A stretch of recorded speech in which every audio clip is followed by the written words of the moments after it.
دوستوں ساتھیوں،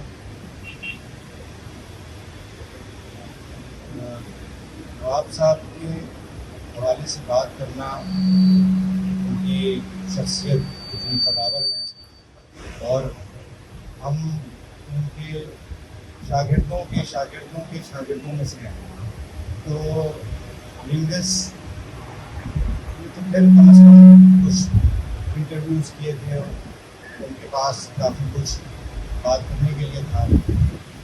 ہم نے تو دوسروں سے سیکھا، دوسروں سے حاصل ہوا، اس کی بنیاد پر چیزوں کو سمجھنے کی کوشش کی۔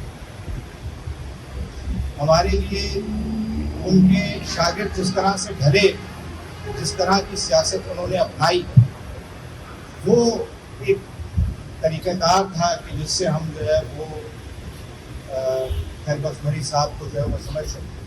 لیکن جتنا سمجھا، اس کو سمجھنے کے بعد اگر میں اپنی ناقص رائے میں نواب صاحب کو بیان کروں تو نواب صاحب بلوچستان کے معاوضہ تنگ۔ نواب صاحب کی دو تین چیزیں جو کہ بہت اہم ہیں کہ نواب صاحب بغیر کسی عذر کے، بغیر کسی جھجک کے، بغیر کسی مصالحت کے نظریات کو پہ کاربند رہنے والے شخص ہیں، جنہوں نے نظریے کے اوپر ایک لمحے، ایک موقع پر بھی سمجھوتا نہیں، لیکن انہوں نے نظریے کو ڈوگما نہیں بنایا، انہوں نے اس کو ایک صحیفہ بنا کر استعمال کرنے کی کوشش نہیں کی۔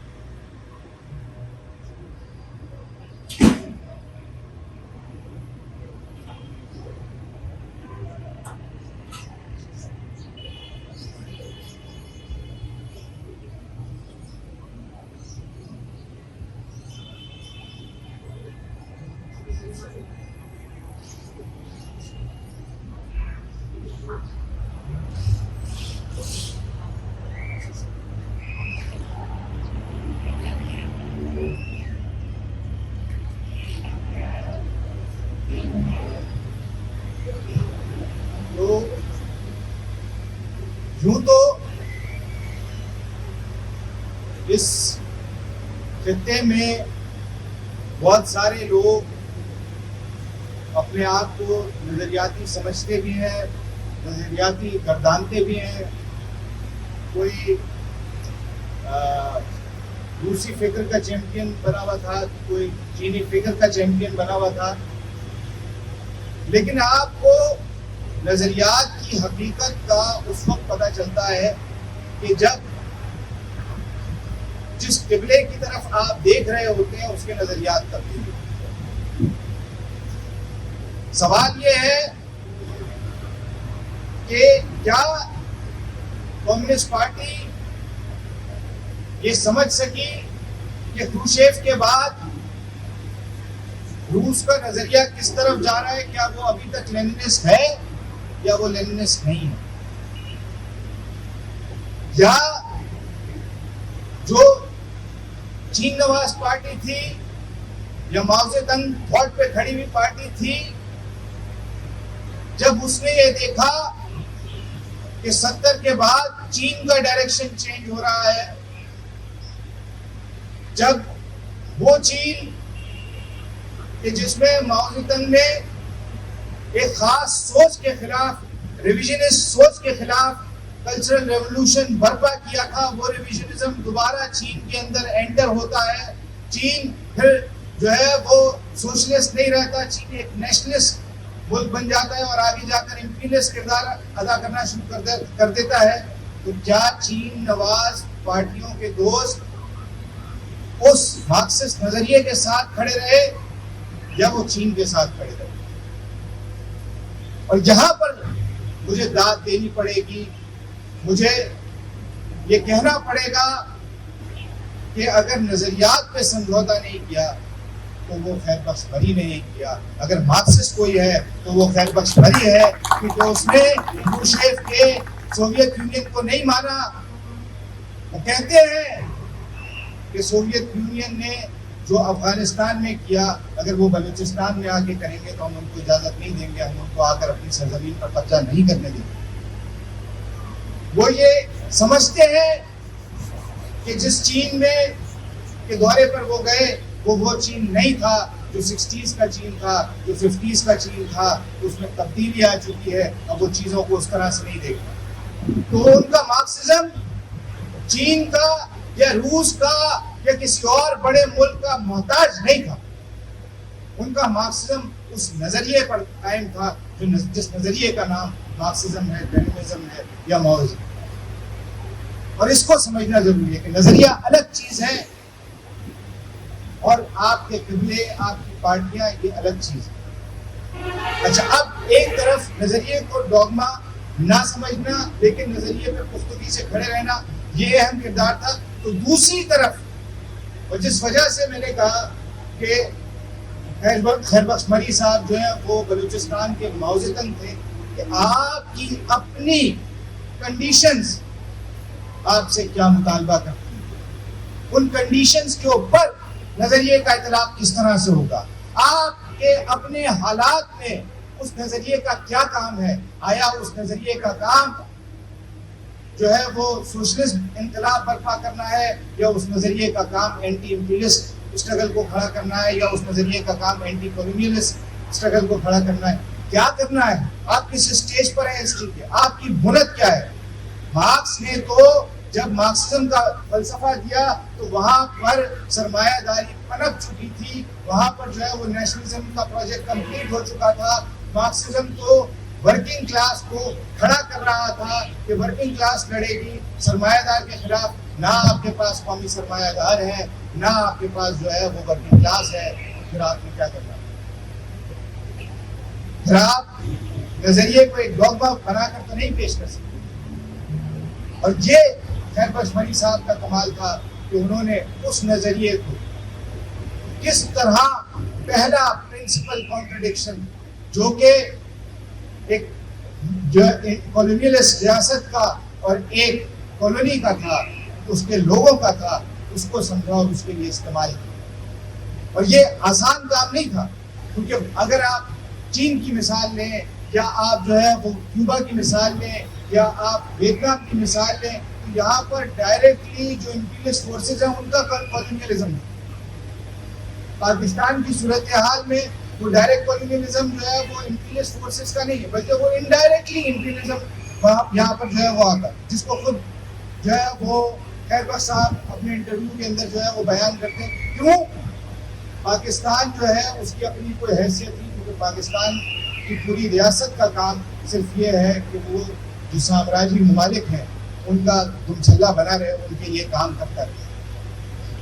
پاکستان کا کام یہ ہے کہ اس کے اندر جتنی محکوم قومیں ہیں ان کی ریسورسز کو, ان کے وسائل کو, ان کے لوگوں کو ایکسپلوئٹ کرنے کے لیے ایک کردار ادا کرے, اس کے لیے اپنی مشینری آدمی فراہم کرے, اس کے لیے اپنا اسٹرکچر فراہم کرے اور لائے.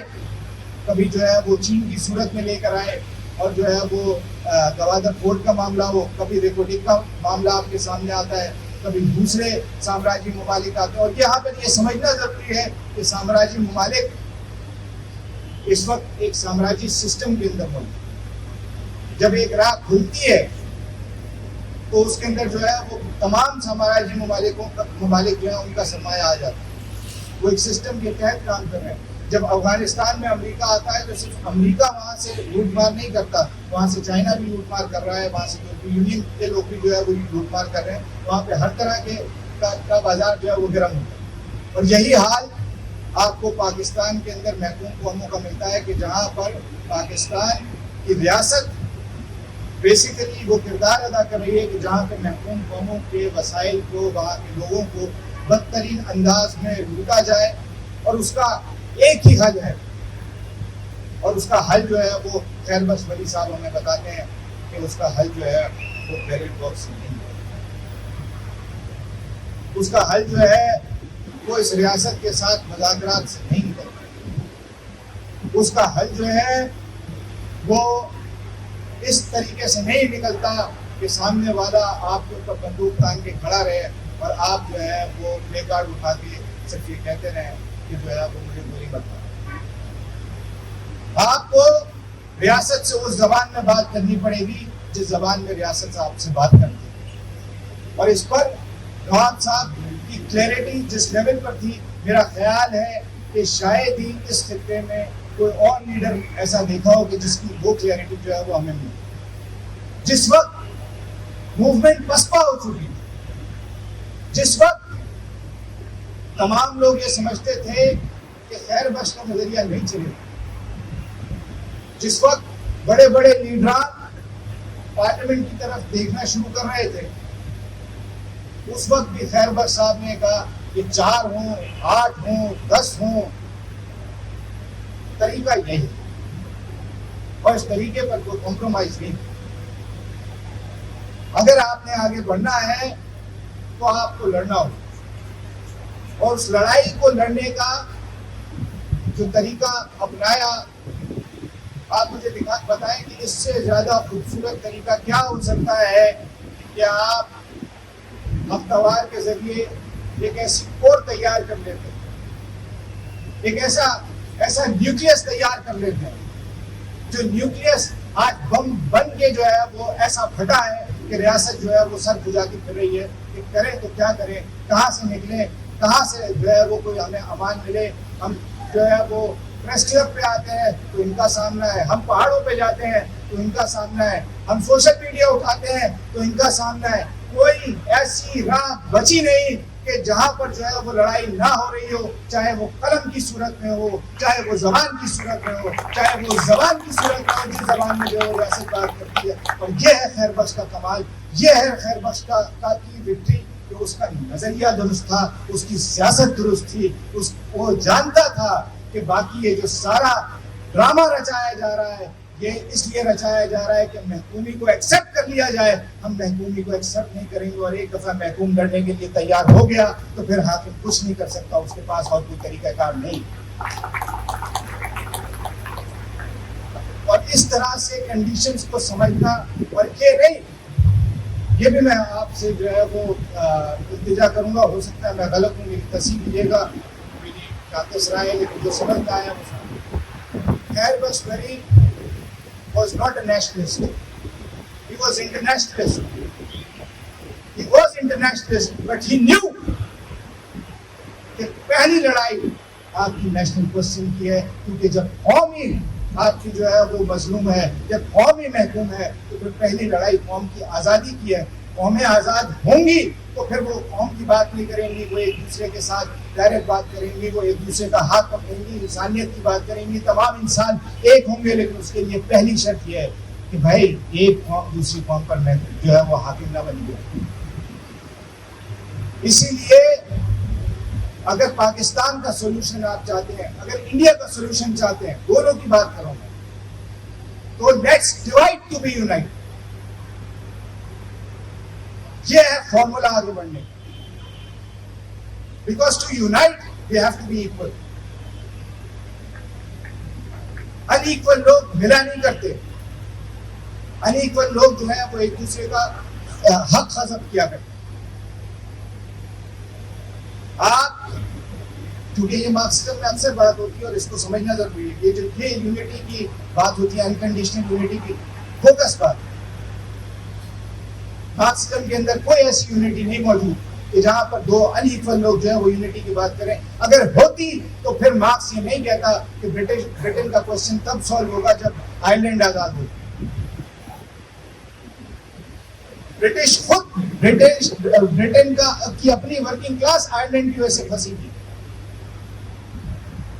پاکستان میں اگر پنجاب کی ورکنگ کلاس پھنسی ہوئی ہے تو وہ یہ تمام نیشنل کوسچنز کی وجہ سے پھنسی ہوئی ہے.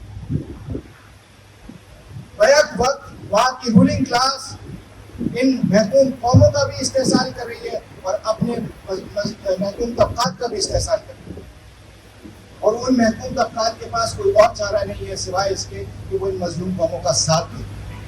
وہ یہ سمجھے کہ ان کا کوشچن سالو ہوگا تو ہمارا کوشچن سالو ہوگا. اس لیے جو ذمہ داری بنتی ہے وہ مظلوم قوموں کی نہیں بنتی کہ وہ آ کے محکوم طبقات کے ساتھ جو ہے وہ حاضر ہو. وہ ذمہ داری جو ان خطوں میں پنجاب کے کانگریس بیٹھے ہوئے ہیں ان کی ذمہ داری بنتی ہے کہ وہ محکوم طبقات کو مظلوم قوموں کے ساتھ جو ہے وہ لا کر جوڑے. یہ ہے مارکسزم, یہ ہے طریقہ آگے بڑھنے کا. اس کے علاوہ کوئی اور آگے بڑھنے کا طریقہ نہیں. میں نے بہت زیادہ وقت لیا, لیکن میں یہ سمجھتا ہوں کہ ایک بہت اہم انداز میں جو مزید چیزیں ہیں نواب صاحب کی وہ کسی نہ کسی طور پر سامنے آنی چاہیے. میرا خیال ہے کہ جو ان کی اپروچ تھی, جو ان کا طریقہ کار تھا, جو ان کا مارکسزم کو دیکھنے کا جو اطلاق کا طریقہ کار تھا, that would be a new development in the understanding of Marxism. اور ہمیں جو ہے اس کے اوپر کام کرنے کی ضرورت ہے, کیونکہ انڈیجینس جو طریقہ کار ہے, جو انڈیجینس کریٹیوٹی ہے مارکسزم کی, دنیا میں آپ جا کر کوئی انقلاب دیکھ لیں, وہی لوگ جو ہیں وہ کامیاب ہوئے جنہوں نے اپنی دھرتی سے جو ہے اس کو چھوڑ کر کام کیا ہے, وہاں سے آئیڈیاز نکالیں, اپنا انقلاب جو ہے وہ ترتیب کیا ہے. اور اگر ہمیں اپنا انقلاب سمجھنا ہے, اس خطے کا انقلاب سمجھنا ہے, میرا خیال ہے کہ خیر بخش صاحب کو جو ہے وہ سمجھنا بہت ضروری ہے.